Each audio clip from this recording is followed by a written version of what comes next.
more you understand economics, more you will understand history, sociology, etc., etc. Best place to pick up and begin to develop the grasp of the entire economy is indeed the economic survey and the budget. Whichever is the party that is ruling, nobody is thick-skinned enough to actually increase taxes in the year they are contesting election. Overall, India's tax rates, I must tell you, are sort of on the lower side. So whenever we discuss various issues, every time tell your mind to go back to GDP tax ratio. That a country should be spending, say, 6% of GDP on education. But if you want to look at the state's budget or even the national budget, you want to balance the figures, I must tell you that it is beyond the capacities of the government to continue OPS, old pension scheme. That is also one ongoing political issue that gets a reflection also in the budget. Money bills are necessarily to be presented in Lok Sabha first. Global agencies also are saying that India has done world's best job of lifting people out of poverty. Not only that your fiscal deficit should not exceed 5% of GDP, for a country which is in a developing stage, up to 5% fiscal deficit is in fact advisable.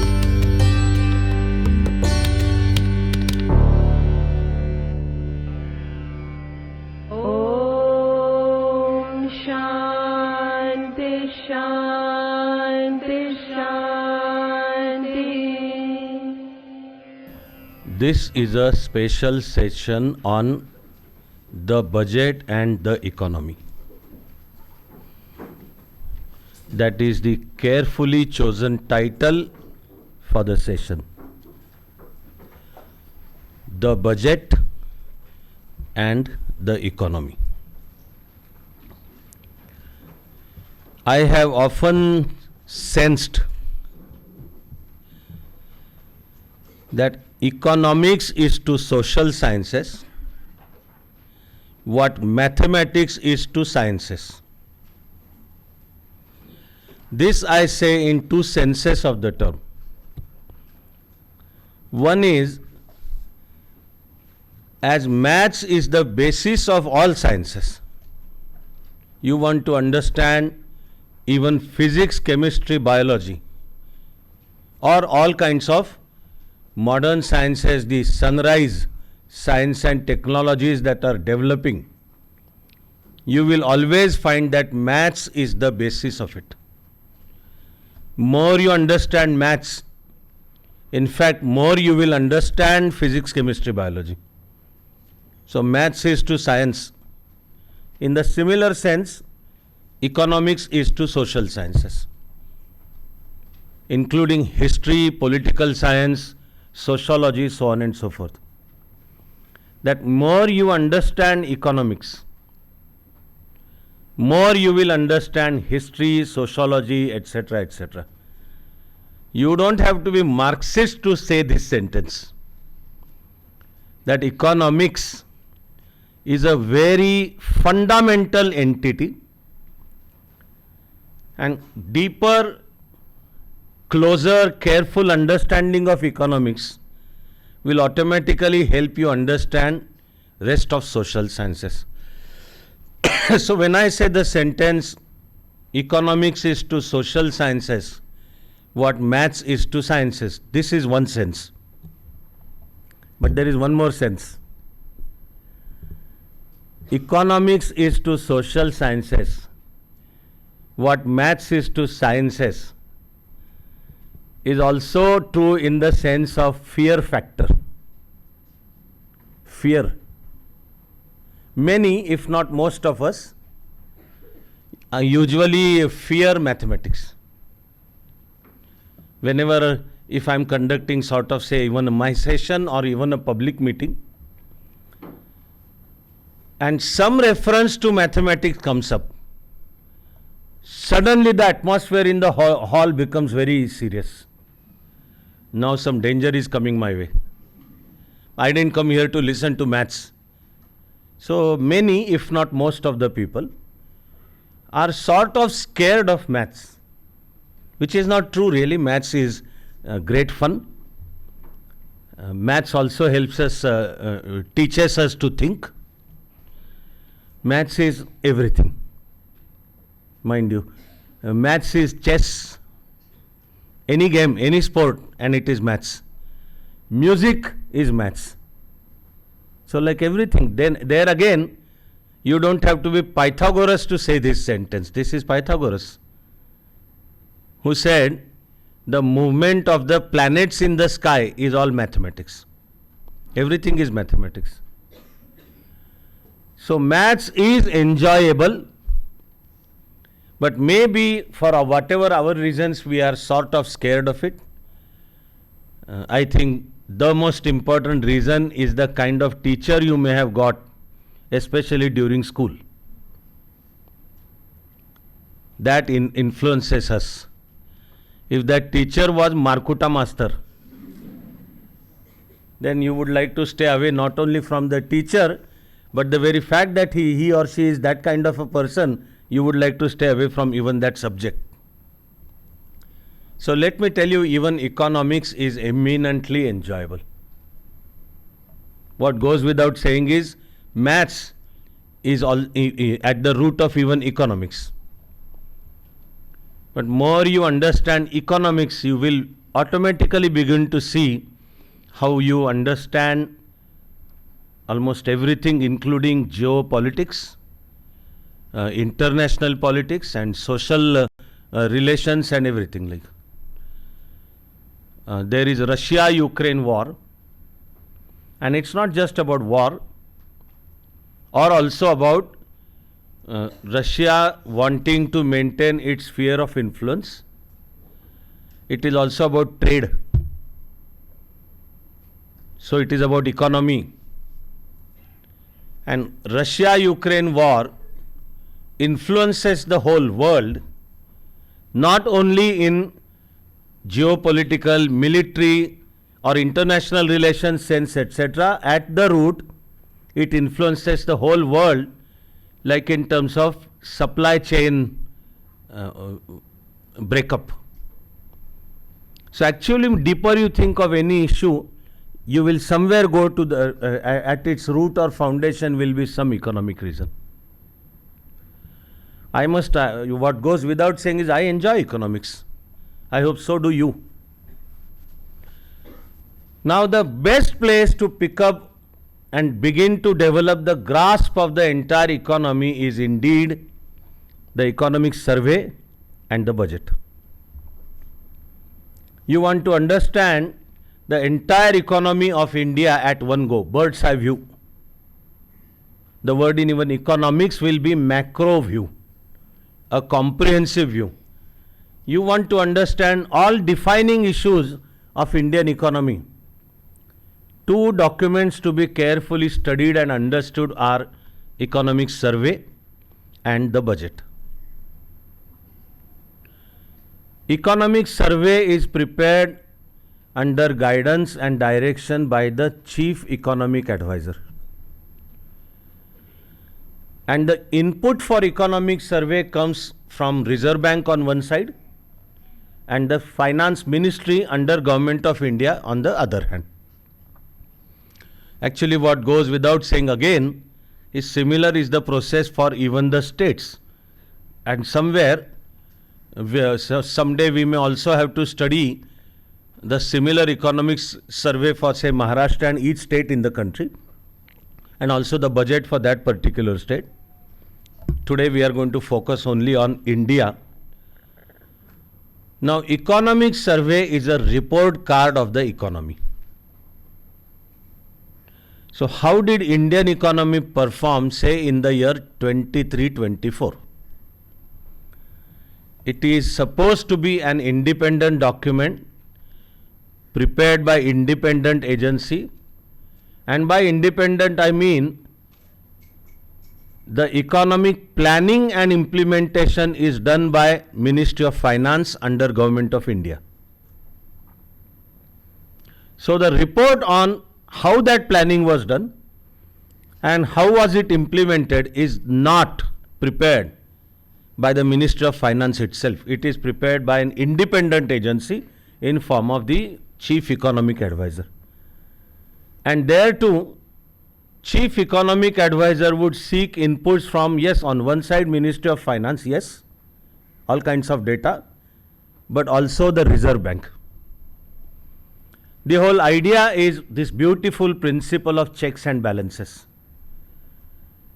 That when Ministry of Finance plans and implements the economy, it has to be an independent, therefore trustworthy body that monitors that functioning and prepares a report card.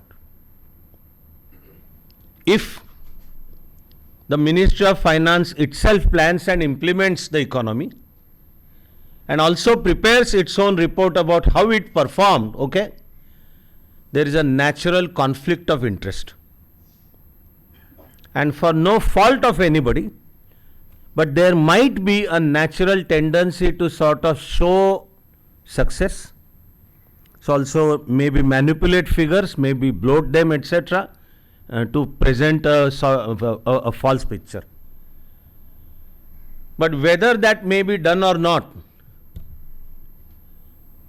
if the same Ministry of Finance plans and implements and also prepares the report, by definition that report will be under suspicion. That okay, oh come on, they are going to bloat their figures, they are going to show how they are successful. So there has to be an independent, autonomous, institutional arrangement to monitor the performance of the economy and submit the data. That lends a quality of trust to the document. So economic survey tells us about how the economy performed in the preceding year. And then the job of every budget is to also present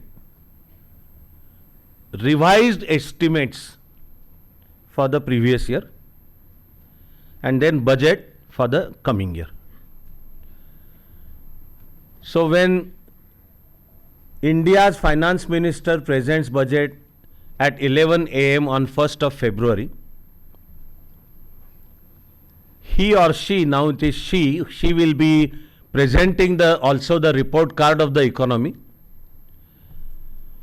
and then that is the time to review the functioning performance of the previous year.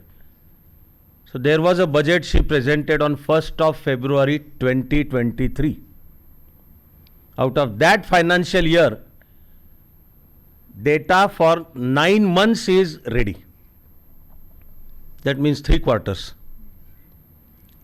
And based on that data, revised estimates for the same budget, the budget announced on 1st of February 23, revised estimates also are presented. It is the calibration, adjustment, that now that 9 months are over, let us rethink and how the economy is going to perform, how various programs in it, investments, development programs, the rate at which money is released from say consolidated fund of India, and how that flow is going to go for next 3 months. So the revised estimates are prepared. For us, that revised estimate for 23-24 states that the expenditure will increase.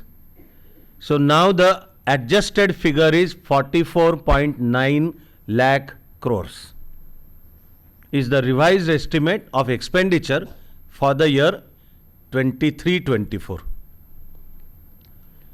Similarly, there is revised estimate for government revenue. That also has gone up. It is higher than the original estimate. So now total government revenue, this is apart from borrowings, please remember, I am going to talk of borrowings separately. This is actual revenue, is to the tune of 30.3 lakh crores.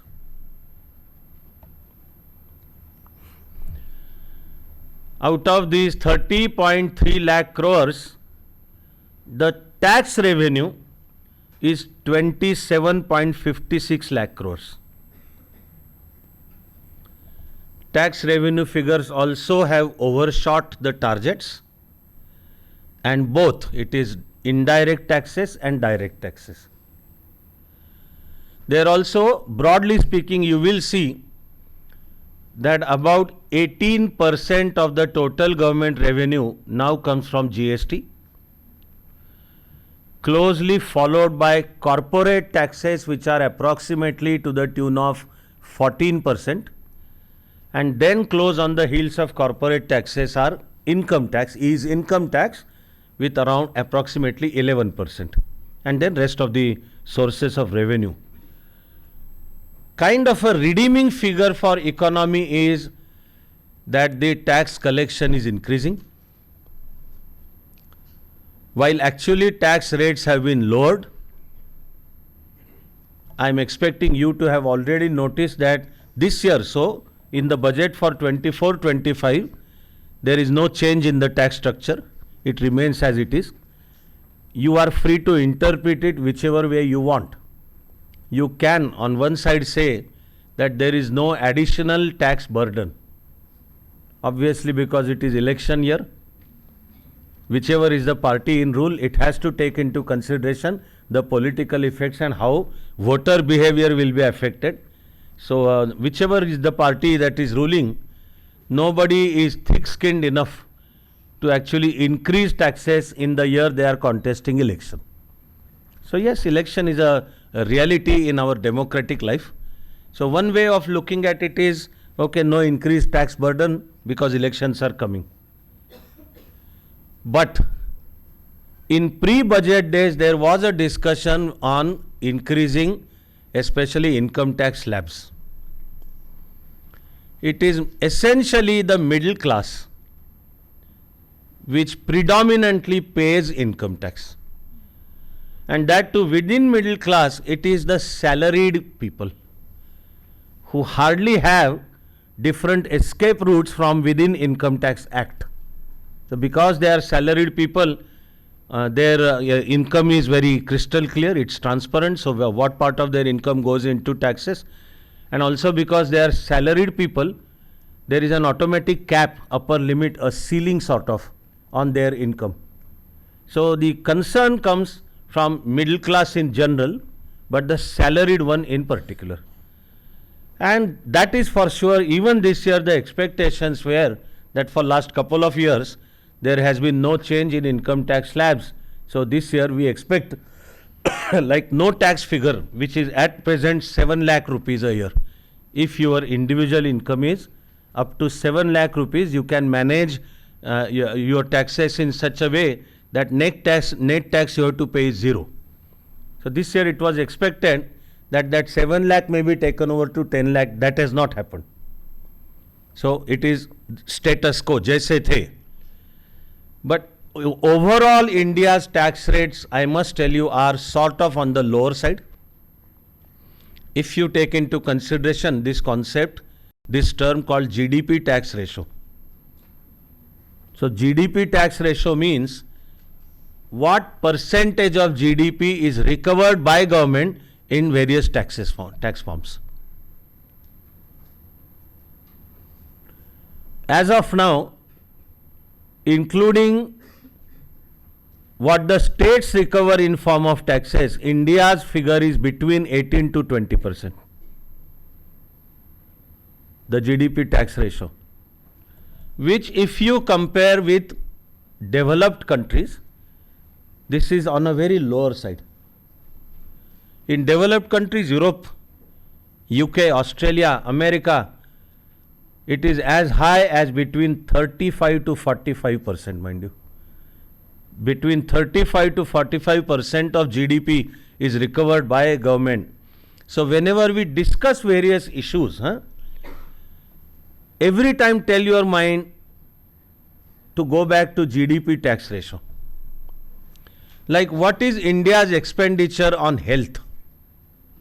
Okay, it is sadly just below or around 2%,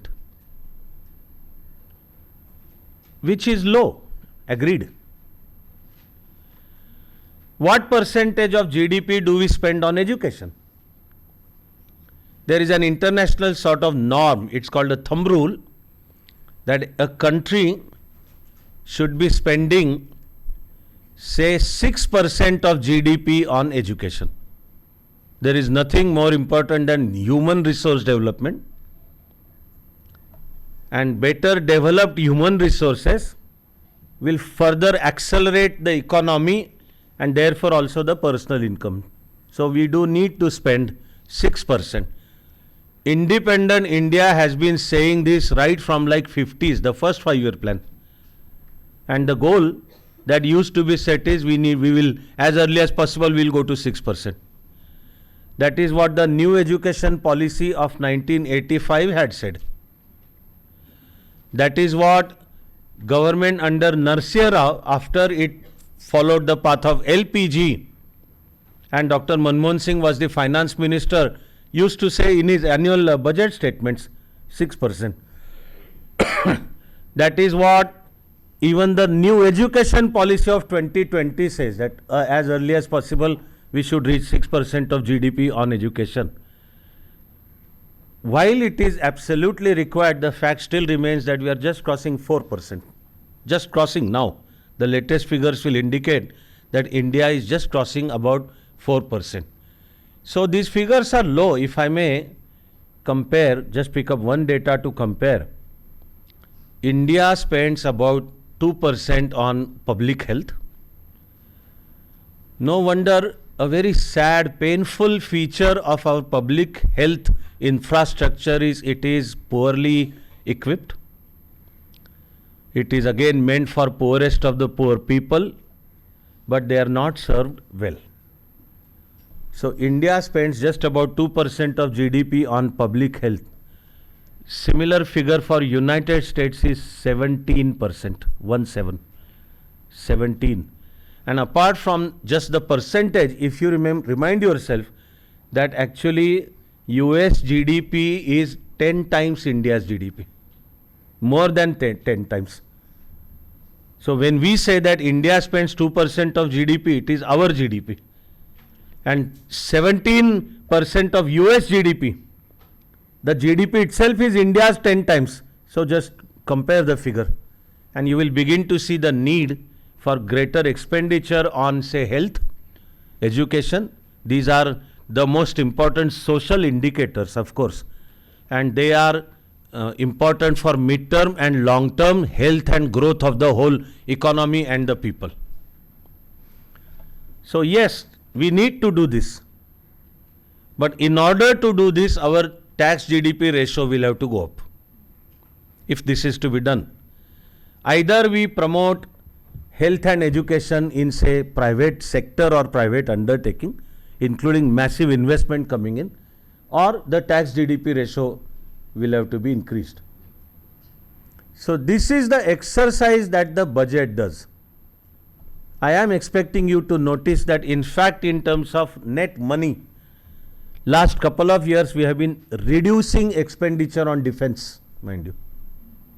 We have actually been reducing expenditure on defense. As to defense, there are those issues of one rank, one pension, a long pending, like the current OPS versus NPS issue for government and public servants, the old pension scheme, which I must tell you has become economically unviable. So it comes to be replaced with new pension scheme. New pension scheme essentially relates to open market operations, and it is like on the lines of America, where people deposit their money for pension. That money is invested in different scripts, etc., and from the profit also pensioners are paid. There is an element of risk in it, because if the economy collapses, the investment goes down the drain. That is what USA saw in the subprime crisis of 2008. Therefore, people, government servants are also scared for NPS. But if you want to look at the state's budget or even the national budget, you want to balance the figures, I must tell you that it is beyond the capacities of the government to continue OPS, old pension scheme. That is also one ongoing political issue that gets a reflection also in the budget. So economic survey and the budget help us understand the entire economy at one go. Our constitution, of course, does not use the word budget. The constitutional word is annual financial statement. And this year, as we know, the full budget is not expected to be presented. That is because elections are coming up. So it is a democratic custom or convention. So it is in the spirit of democracy that the sitting government does not have people's mandate to develop a budget for the year when it is yet to be decided as to who will rule during that year. Whatever may be the political atmosphere, whatever may, depending on your predilections, confident or overconfident people may be saying, Aayega to Modi, and all those slogans of Ab ki baar 400 par. The fact remains that the elections are yet to take place. The fact remains that it is people who will decide. I must also tell you that in democracy, the fact also remains that no political party should ever take voters for granted. Mind you, approaching the voter with the report card of like my government, see, we did this for last 5 years, and if returned elected, this is our plan for next 5 years, therefore vote for us. Point is, the elections are due and people will decide who comes to power. That government will have the mandate to present the budget for the upcoming year. Therefore, what is presented now has the constitutional name vote on account. So the provision for vote on account, it means for whichever is the reason, if a regular full budget cannot be presented, then until such time when the full budget can be presented, for day-to-day functioning of the government to continue, you need sanction by the parliament, the Sansad. That also is a fundamental constitutional principle, that you want to draw even 1 rupee from consolidated fund of India, it has to have the sanction of the parliament. That is called money bill, and money bills are necessarily to be presented in Lok Sabha first. That constitutional principle also is there because in our democratic structure, Lok Sabha are the people who are directly elected by voters. Rajya Sabha, while like technically, you can say architecturally, you can say geographically called the upper house, that term upper does not indicate the seniority of the house in terms of powers. Lok Sabha has greater powers. And the reason is Lok Sabha is directly elected by people. So if one is to ask that core question, the question of heart and soul in democracy, who represents people's will? The answer is Lok Sabha represents people's will. And therefore under our constitution, people are sovereign, but Lok Sabha represents people's sovereignty. The correct word used is quasi-sovereign. That Lok Sabha is quasi-sovereign. So money bills are necessarily to be presented in Lok Sabha first, then they go to Rajya Sabha. While the provision for money bill also says that money bills have to be passed in both houses separately. A money bill also needs consent by Rajya Sabha, mind you. And then Rajya Sabha has its own powers regarding that. Rajya Sabha can send the bill back once. Lok Sabha can then consider, calibrate, modify, and then pass it and present to Rajya Sabha again. But Lok Sabha is free not to do so. Lok Sabha can pass it again. This is why the budget comes to be presented in the Lok Sabha. And it is of course expected this year that the full budget will not be presented. So the finance minister has gone through the proper constitutional process by finally saying that I am presenting this vote on account for the sanction of the House. But I do want to draw attention to one fact.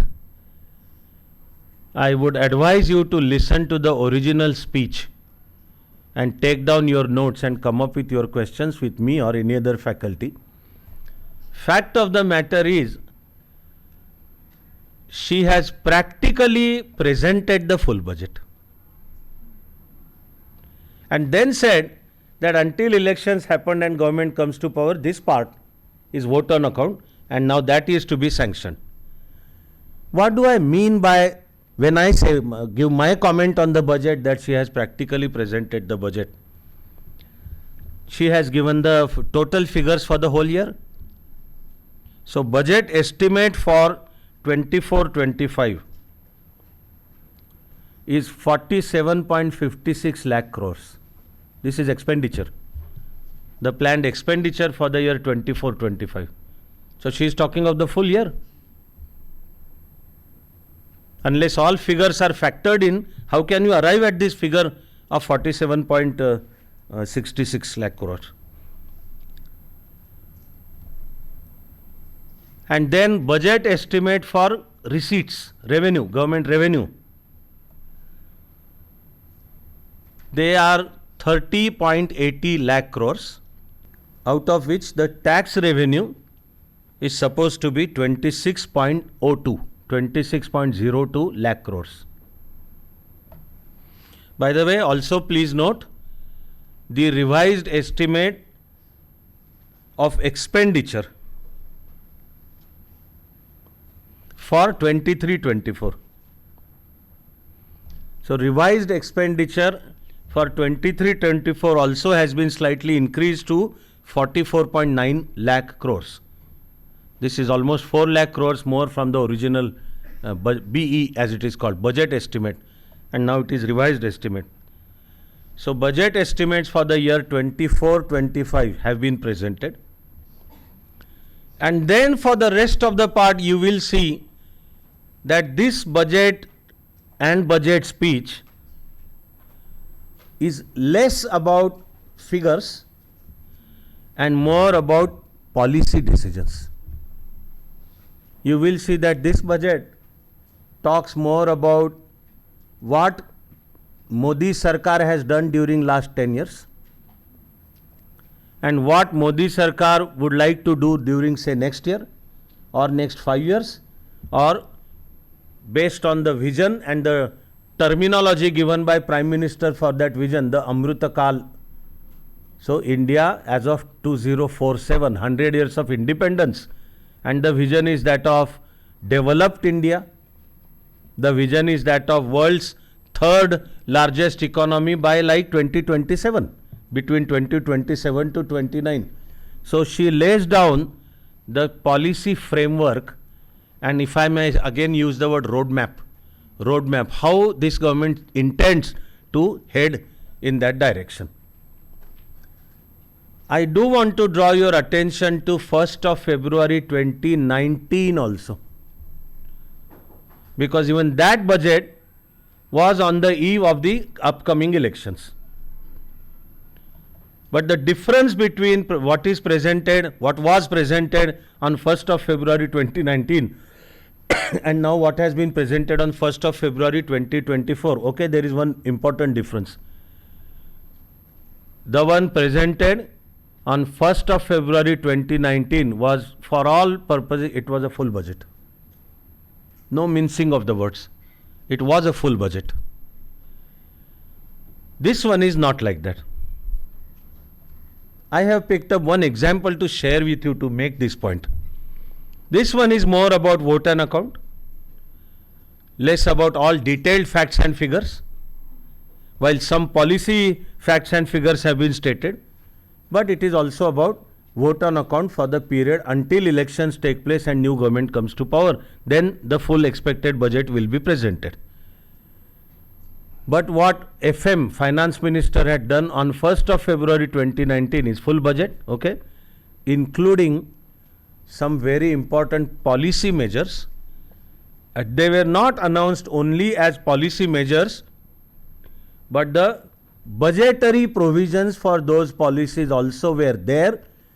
Not only that, figures were there, part of them also were immediately implemented.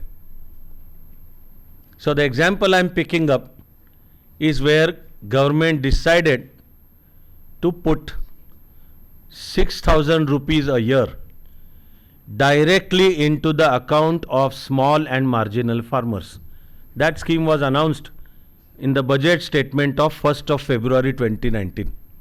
Throughout India, 6,000 rupees to be put directly into the account of small and marginal farmers. Not only that, this, so I hope you note that it's not just a policy, it is also a detailed program. Also for the year 2019-20, the coming year, but the finance minister also provisioned 1/3 of this amount for the earlier financial year. So for the financial year 2018-19, this was a part of revised estimates. I hope how you begin to see how this game is played. And I don't mean anything negative by using the words how this game is played. That when RE, revised estimates, for the year 2018-19 were to be done, she made a provision of 1/3 of that amount for the year 2018-19. So 1/3 was 2,000 rupees. And those 2,000 rupees were actually deposited in the accounts of the small and marginal farmers as a part of the budget for the year 2018-19. This year you will see that there are no such schemes wherein expenditure is committed in the revised estimate or also the scheme defined in the upcoming estimate. You will see that most of them happen to be like important policy measures. They are of course meaningful. One such is government's decision to draft a white paper on 2 decades. So the decade of Modi Sarkar 2014 to 24, but government is also going to prepare a white paper for the decade of 2004 to 14. I am required to use a Marathi proverb. I hope your Marathi is that okay. Unless except Marathi is not your mother tongue. It is takala jaun bhanda lapone. That there is no scope for takala jaun bhanda lapone. It is very obvious that the comparison is going to be the decade under UPA rule versus the decade under Modi Sarkar rule. And the finance minister also used the words how the decade of 2004 to 14 was wasted. How that decade was wasted. But then of course economics is about hard facts and figures, and based on that it has to be analyzed. So I for one would welcome the move and say, okay, that let that white paper come up and let best of the economists hold their lens to study those white papers. But there is this announcement on the white paper.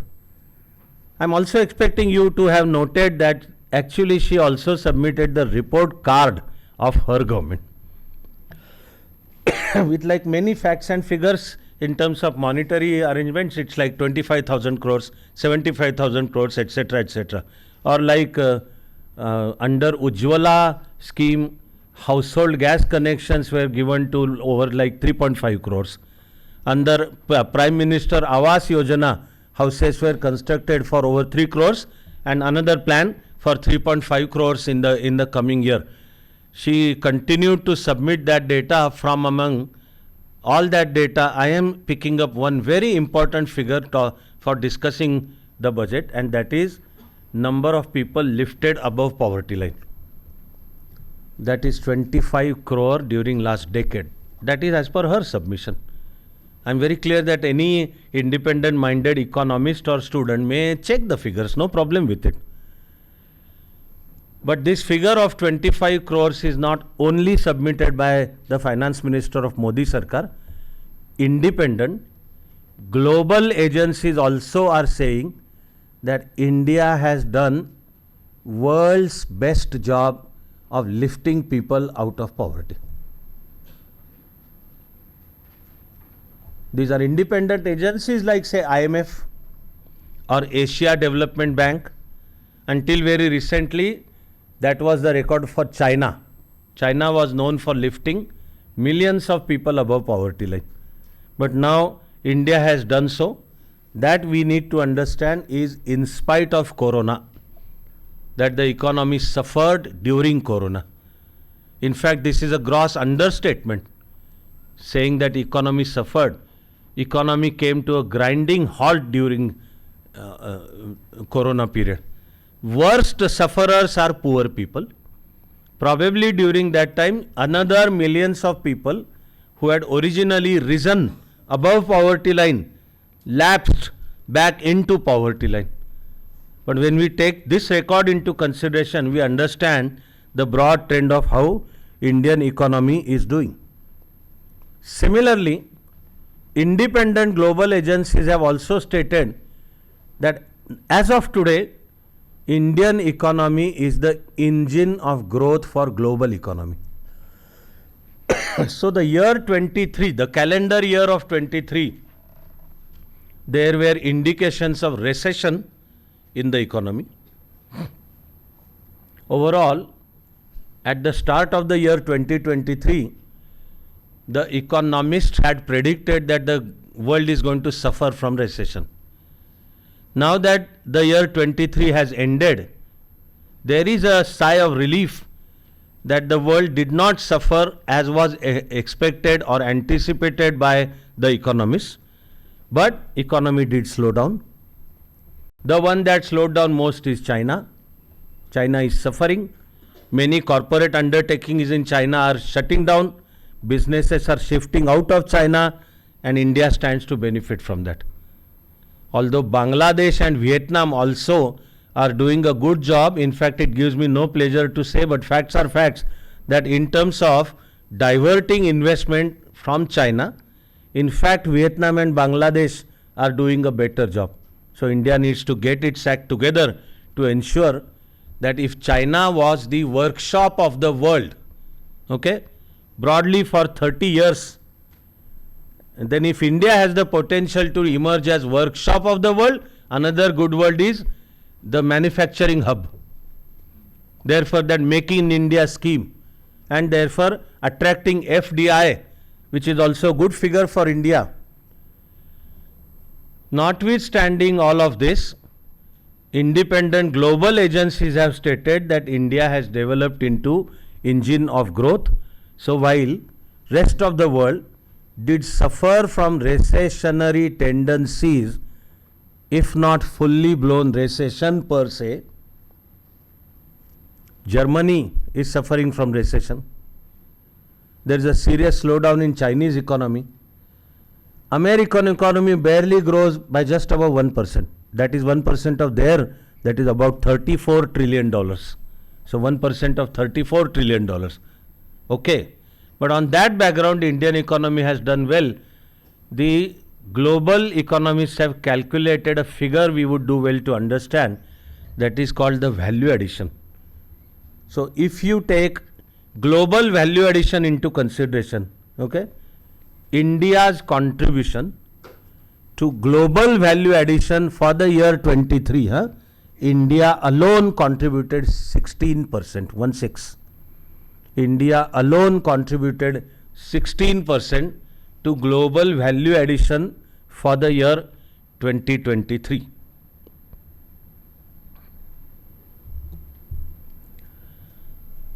Finance Minister also submitted the figures of FDI that came into India. The figure she gave is $596 billion.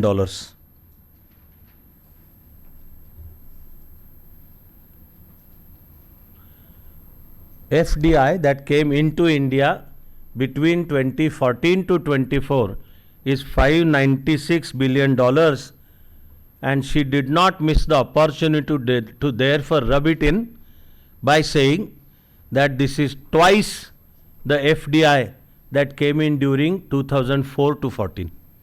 So UPA rule. When the Prime Minister himself was like one of the best economists in the world. But FDI during last 10 years under the proverbial chaiwala turns out to be double the FDI that came during the period 2004 to 14. Economic survey and the budget is also a very good place to look for all issues in the economy, including what are government priorities, and therefore based on those priorities what are important government programs. So if you pay attention to say Garib Kalyan Yojana, Prime Minister's Garib Kalyan Yojana, Prime Minister's Garib Awas Yojana, of course the Ujjwala Yojana, the Mudra, the legendary Jana Dhana, Aadhaar and Mobile, the JAM Trinity as is called, for effective delivery of various developmental schemes. So it is the triad, the combination of Jana Dhana, Aadhaar and Mobile, JAM, and depositing the amount directly in the account of the beneficiary, thus actually nullifying all possible corruption in the delivery system of various development programs. So also a focus on like Beti Bachao, Beti Padhao, or a special focus on MCH, that stands for Maternal and Child Health Care. MCH, Maternal and Child Health Care. Then of course the Ayushman Bharat. I do by now actually expect you to have noticed that government has been ensuring that as many as 80 crore people regularly receive food items, which ensure that they receive proper calorie intake since post-corona period, the corona and post-corona. And this 80 crore you can interpret any which way that you want. The government's submission is, we have been ensuring that poorest of the poor people are properly fed. And the opposition has been criticizing by saying that the very fact that you are required to give food for 80 crore still shows the extent of poverty in the country. I will leave it to you to study and form whatever opinion you want to form. Another very creative concept I picked up is the rooftop solarization. It's a very creative idea. In the coming year, more than 1 crore houses, homes, buildings are supposed to receive the rooftop solarization, solar panels. India has been doing not just good but outstanding work in alternative sources of energy.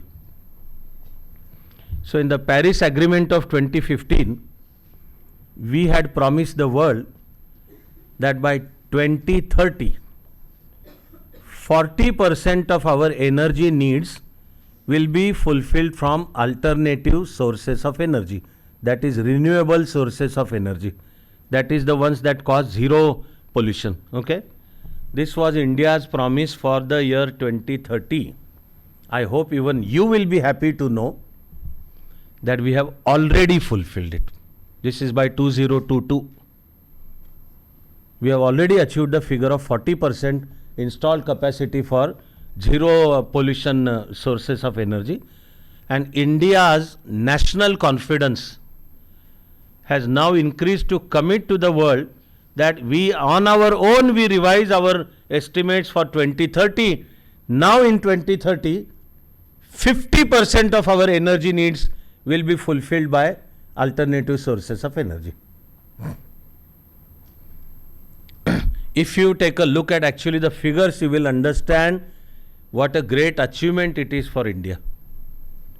So in 2015, as a part of the COP summit at Paris, when India was promising 40% of total energy in renewable sources, in 2015 our total energy production was 178 gigawatt. And when our total energy production was 178 gigawatt, we were promising the world that in next 7 years, okay, in next 7 years, our energy production from solar energy alone will be 100 gigawatt. A sad fact is that did not turn out to be so. Against the expected target of 100 gigawatt by 2022, India achieved 68 gigawatt. There are, if I may say, extraneous reasons. Fact is, we were subsidizing solar panels. That stopped our import of Chinese solar panels. So China and America filed a case before WTO against India that India is subsidizing solar panels, which is against the WTO charter. Unfortunately, that decision went against us, and that has adversely affected the program.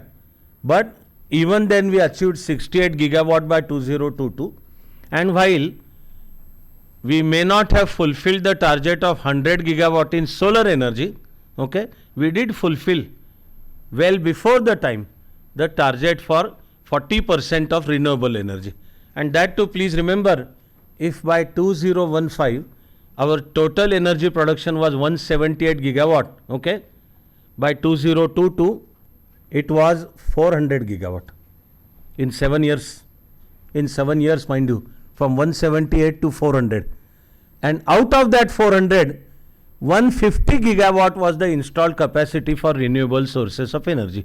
That is 50%. And now when we are telling the world that by 2030, 50% of our energy needs will be fulfilled by alternative sources, we are talking of India's total energy production going to 1000 gigawatt, mind you. So from 178 to 400 in 7 years. And now, if I may, because I agree with that word, a new confident India, okay, from 178 to 400 in 7 years. Now India says from 2022 to 2030, in 8 years, we will go from 400 gigawatts to 1000 gigawatts. And out of which 500 will be alternative source of energy. And the world believes India will do it. I need to tell you my personal observation also, since I even get to travel throughout the country, talk to commonest of the common people. I think this is a new India, a more confident India, because it is a young India there for you people, not hesitating to take on the global competition. So it's a new confident India. We have also revised our commitments to COP process really. So India was to reduce our carbon emission by 40% to the base of 2005. So whatever was our carbon emission in 2005, our promise was with 2005 as the base, we will reduce our carbon emission by 40% till 2030. The latest figure is we have already reduced it by 33%. Already. Even as of now, India has reduced carbon emission by 33%.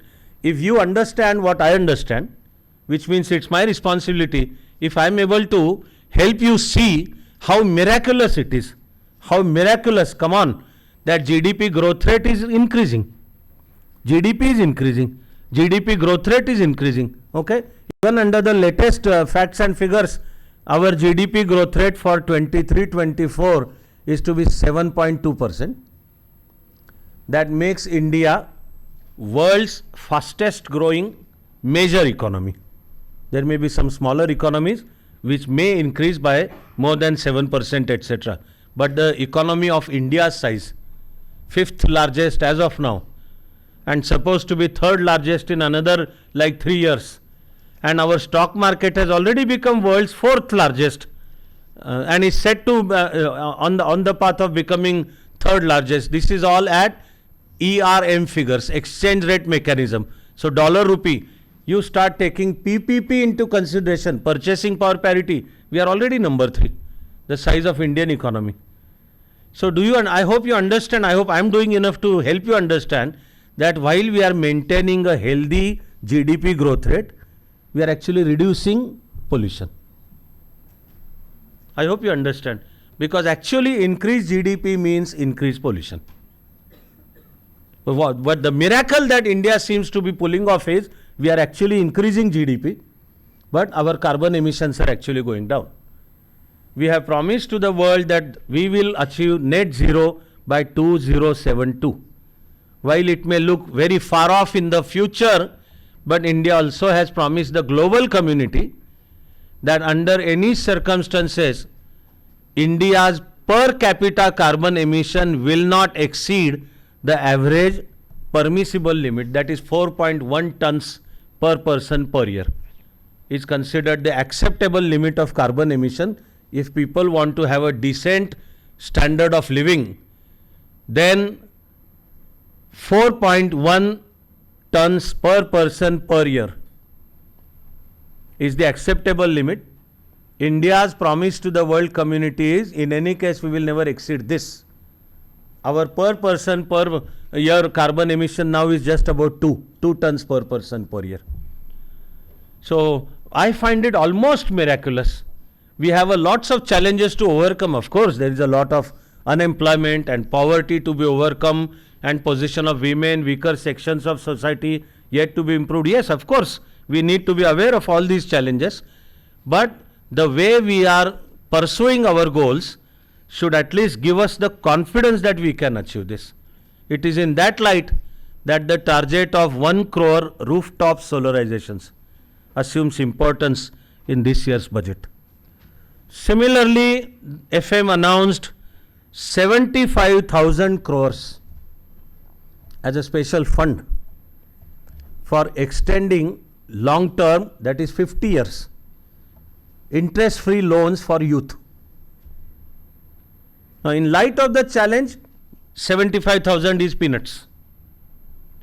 But the point is, the principle comes in, and here is the special funding arrangement for funding youth for self-employment or business development, developing startup culture. This is meant to be for 50 years and there is no interest. One more very peculiar one, for once in today's session I will use this term which I have avoided using for a long time now, but I can't hold it back now. Please allow me to use it. Next point I am telling you, if we had time, that single point is worth an hour and a half. I am summarizing that maybe in about a minute and a half. But the budget has this provision for interest-free loans to states for capital expenditure. This is a very important point. A provision for interest-free loans to the states for capital expenditure. Now, when you take a look at the budget, please remember, always remember, that a substantial part of that budget is already pre-committed. There is nothing that government can do about it. It is already pre-committed. Okay. For example, various salaries of bureaucrats throughout the country. Okay. Or what is called as maintenance and repair of very many projects that are completed. So if a new highway is being constructed, that comes in the budget as capital expenditure. But once the highway is complete, now it is being used, okay, but that highway has to be maintained, has to be repaired. Those expenses also go into thousands of crores. Same goes for, like, let's say a new dam is to be constructed. Then when that new dam is being constructed, all the expenditure comes to be called the capital expenditure. But once the dam is complete, there is still the staff on that dam. That dam has to be maintained properly. It has to be regularly repaired, etc. Canals have to be maintained, etc. That expenditure also is a thousands of crores of rupees. Okay. But fact is, it is not any new development. So when you take a look at the budget, there is always a substantial part of the budget that is all ongoing expenses. Okay. Again, for example, the salaries of bureaucrats throughout the country, okay, will be between 36 to 42% of the total budget expenditure. So whatever is the expenditure plan, 40.97 lakh crores, between 36 to 42% could be simply the salaries to be paid for various civil servants. Okay. In a previous way of budget presentation, this amount used to be called as non-plan, non-development expenditure. That this expenditure is not for developing something new, and non-plan also meant it's not a part of the 5-year plan. These are all salaries you have to pay. Whatever you do or don't do, these are the salaries, etc. you have to pay. Then up to a point of time, India's expenditure on salaries was very, very high. So, in order to instill fiscal discipline, the principle was brought, and the principle of lowering the percentage to the total budget, percentage on salaries, which has now been successfully reduced. Today, you and your generation would feel surprised to know that there was a point of time in Indian economy and therefore the budget, okay, that as much as 72% of the total budget was spent only on salaries. But in last couple of years that has been brought down. So it will be broadly between 36 to 42%. So when you study a budget, look for capital expenditure. That means that is new expenses for new schemes, therefore new new employment opportunities, new developmental plans. So look for capital expenditure. That you will see in last couple of years, government has increased the percentage of capital expenditure percentage to the total. It had gone to as much as like 30%, although now for 23-24 it is slightly coming down. Capital expenditure for 23-24 is above 11 lakh crores.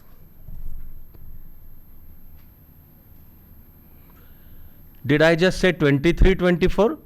And I need to correct myself. I am sorry. This is for 24-25.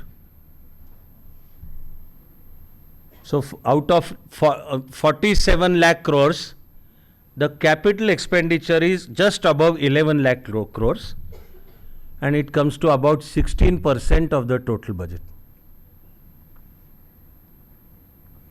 So it does mean capital expenditure has been reduced. But there you have to understand one more fascinating feature. Okay, there is a direct relationship between capital expenditure and fiscal deficit. Fiscal deficit is always measured as percentage of GDP. And a law that our parliament passed, and quite rightly so, the law also is very wise one, FRBM, Fiscal Responsibility and Budget Management Act, does talk about, say, our fiscal deficit to actually remain below. In fact, the original provision was below 3%. But we were hit with Corona. There was no choice but to go for deficit financing. For rising above from Corona, the whole economy needed a fresh injection of a bailout package. Okay, that bailout package then, I am talking of May 2020. That bailout package was 20.97 lakh crores, which is just about 10% of GDP at that point of time. Whatever was India's GDP then, this was just about 10%. If your mind tells you the GDP tax ratio I just told you, so how does government raise money after all? It is either tax revenue or non-tax revenue, okay, or market borrowings. Market borrowings are called the fiscal deficit. But then remember that if our tax GDP ratio is say 18%, plus the fiscal deficit is like 6 or 7%, then remember that that is the part of money in circulation that government is extracting to finance its own programs. I hope, and you don't have to be like deeply studied economists to understand that if that is fiscal deficit, which means that part of money is extracted by government to finance its government schemes, okay, then that money is not available for like common people or entrepreneurs. that investment suffers. And in fact, there is a direct cause-effect relationship between fiscal deficit and inflation. So, in addition to FRBM, there is a wisdom in economics, sort of a thumb rule, that your fiscal deficit should not exceed 5% of GDP. Not only that your fiscal deficit should not exceed 5% of GDP, for a country which is in a developing stage, up to 5% fiscal deficit is in fact advisable. So you will see that fiscal deficit for 23-24 is 5.8% of GDP. Okay. However small, but it is slightly less than the original provision in the budget by about 0.1%, but it is less than what was expected. And that gives confidence not only to Nirmala Sitharaman as a person, after all she is not an individual that is talking, and she is not expressing her personal opinions. She is talking as finance minister, representing institutions of India. So finally, the words I am using are, that gives India the confidence to say that for 24-25, the targeted fiscal deficit is 5.1. So now it is reaching tantalizingly close to what FRBM now lays down. FRBM has increased that 3% limit to 5%, but India seems to be inching closer and closer to going there. So that also reconnects us. I hope you begin to see a better meaning when I told you that this particular part of the budget is important, interest-free loan to states for capital expenditure. So it means this is not for revenue expenditure.